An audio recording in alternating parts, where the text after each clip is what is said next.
all throughout the ages, the saints, the seers and the sages have all said one thing about enlightenment: know thyself. And Gautama Buddha was no different. And I've just completed a 10-day silent meditation, which is based on Buddhist principles, but is open to all. It's not sectarian, it's universal, so anyone can do it. And I'm based in the Philippines at the moment, on a beautiful temporary location, on a mangrove farm. The Philippines haven't got their own centre at the moment, but they've got this lovely place, temporary place. And the first thing people hear when they hear that you're doing a 10-day silent meditation is, what? You can't talk for 10 days.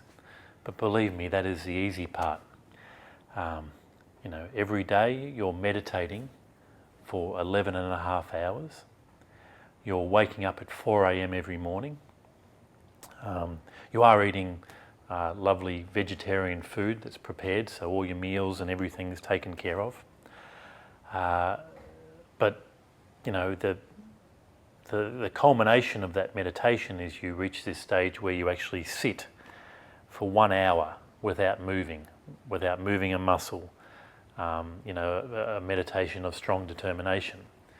And when you hear all this, you'd think, why would anyone want to put themselves through that for 10 days? And this is my second course, so I've actually come back to it. What I'm saying now is not representing the Vipassana Centre, it's just purely my own experience, and I just wanted to share that with people, what I got out of it. So what does it involve? The first 3 days just involve mastery of the mind. You're sitting there, you're focusing on your breath, and you're just trying to feel the breath in that area just below your nostrils, just the areas around your nostrils and below your nostrils. So you're trying to master the mind and pinpoint the feeling, the sensation on that part of your body. And it sounds really easy, but just try doing it at home. Just try sitting there and breathing in and out and focusing on your breath, and see how long it takes before your mind goes to thinking about the future or goes to thinking about the past. It doesn't take very long at all. And those first 3 days you realise that your mind is like this crazy monkey that's jumping to the future, jumping to the past. And usually we listen to this thing, we react to this thing. You just realise that it's like a wild animal. And those first 3 days are very much like a taming of a wild horse, of breaking it in with patience and diligence and practice. After that, after you've managed to gain some control and some focus of the mind, you then work through the body, feeling the sensations through the body. And you'll feel positive sensations and you'll feel painful sensations. And the idea of that is that every craving and every aversion is related to sensation. So if we have a craving, say we enjoy a drink. Why do we enjoy a drink? Because it feels good. We have a drink, we feel relaxed, we feel euphoric. So the belief is that every addiction, every craving, every aversion is all related, all starts with the sensation.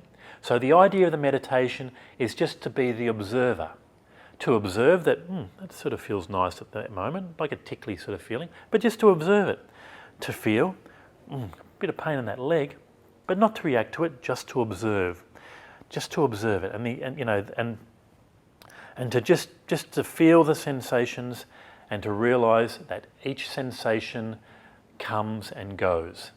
That we're actually, putting our faith in things, or we're craving and having addiction to things that are only temporary. And let's put this to a test. You have an itch on your nose. The natural thing to do is to feel like scratching that itch. But just leave the itch. Just observe it, don't react to it, and see what happens. Eventually that itch will go. And it's like all these sensations. Eventually the pain will go, eventually the pleasure will go. They're just sensations. Everything is of a temporal nature. And the whole idea of this meditation is to realise that and to break yourself free from these addictions to craving and aversion. And the belief is that we have these deep-seated, what are called sankharas, that are related to these deep-seated habitual cravings and aversions, and that by doing this meditation they can We can get over that. We can pass over any addictions. We can pass, these can rise out of us. We can just become the observer. So by doing this meditation on a level of living, it improves your life. It can break you free of addictions. It can break you free of anger. You stop reacting. You just observe. So things don't get on your goat anymore. You know, you can just go, oh yeah, that's happening, but it'll pass, you know. On a longer term level, there's the belief that it leads to enlightenment. This is a practice that Buddha established.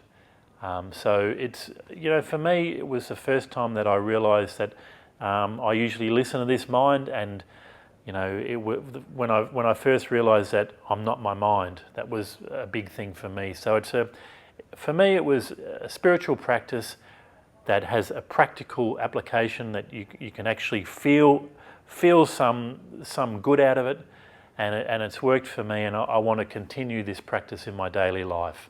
And I just wanted to share that with people, what it's all about, what I got out of it. As I said, I'm not representing Vipassana.